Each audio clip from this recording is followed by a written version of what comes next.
और अब आपको उत्तर प्रदेश के इटावा से एक खबर दिखाते हैं, जहां बुधवार की शाम तक एक पक्की आलिशान इमारत खड़ी थी। चमचमाता गुंबद था, आगे चौड़ा चबूतरा, बीहड़ वाले सैयद बाबा का जलवा। मजार की दीवार पर लिखा था कि यहां शेर भी अपनी पूंछ से झाड़ू लगाता है। लेकिन गुरुवार की सुबह जैसे ही सूरज की पहली किरण पड़ी, ये मजार वहां से गायब, गुंबद गायब, चबूतरा गायब, और वहां का सारा मलबा भी गायब। यहां सिर्फ कमर तक ऊंचे हरे भरे पेड़ लहलहा रहे थे। इलाके के लोग सुबह सुबह आंखें मलते रह गए। कुछ दिन पहले तक यहाँ पर सजदा होता था, वहां आज पर्यावरण संरक्षण चल रहा है। लोग हैरान है, परेशान है कि 12 घंटे के भीतर ऐसा कौन सा दिव्य प्रयोग हुआ कि पक्के कंस्ट्रक्शन को सीधे जंगल निकल गया। ये मजार आसमान में कैसे लुप्त हो गई, जमीन में समा गई। धार्मिक मॉडल था जिसकी एक्सपायरी डेट अचानक कैसे आ गई। हमारे देश में सरकारी जमीन पर मजार, मंदिर, धार्मिक ढांचे का प्रकट होना कोई नई बात नहीं है। ये एक स्थापित बिजनेस और लैंड मॉडल है। पहले एक सुनसान सरकारी या वन विभाग की जमीन चुनी जाती है, वहां पर पहले चादर डाली जाती है या फिर कोई मूर्ति रख देता है, फिर वहां पक्का चबूतरा बन जाता है, फिर कभी मजार, कभी मंदिर, अवैध किला तक खड़ा हो जाता है। इटावा शहर से 1.5 किलोमीटर दूर इस फिशर वन क्षेत्र की 3000 स्क्वायर फीट सरकारी जमीन पर यही मॉडल सालों से फल फूल रहा था। हर साल फरवरी में उर्स होता था, 5 से 7 हजार लोग आते थे, कव्वालियां होती थी।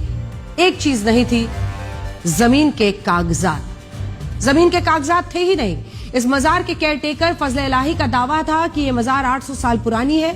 जब जनवरी में मामला सीएल मुख्यमंत्री पोर्टल पर पहुंचा तो वन विभाग ने कहा कि जमीन के कागजात लाओ। 3 महीने तक कोर्ट कचहरी और सुनवाई चली। मजार के पैरोकार मजार की उम्र तो 800 साल बताते रहे, लेकिन 8 महीने पुराना भी कोई सरकारी कागज नहीं दिखा पाए। नतीजा, कोर्ट ने मजार को अवैध और अतिक्रमण घोषित कर दिया। आया बुधवार की शाम 6 बजे का वो क्लाइमैक्स, इस रिपोर्ट में देखिए।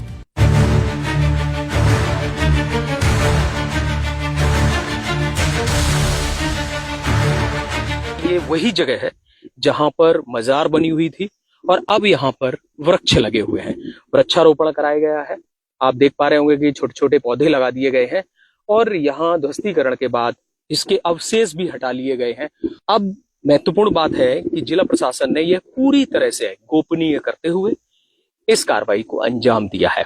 हालांकि यहाँ पर जो पक्षकार था उनका दावा रहा कि ये सैकड़ों वर्ष पुरानी मजार, लेकिन दस्तावेज न दिखाने के उपलक्ष्य में इसकी 3 महीने सुनवाई के बाद यह निर्णय लिया गया था।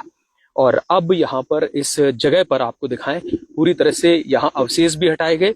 हालांकि जो वन विभाग के कर्मचारी हैं, अफसर हैं, वो भी कैमरे के सामने कुछ भी बोलने को तैयार नहीं है।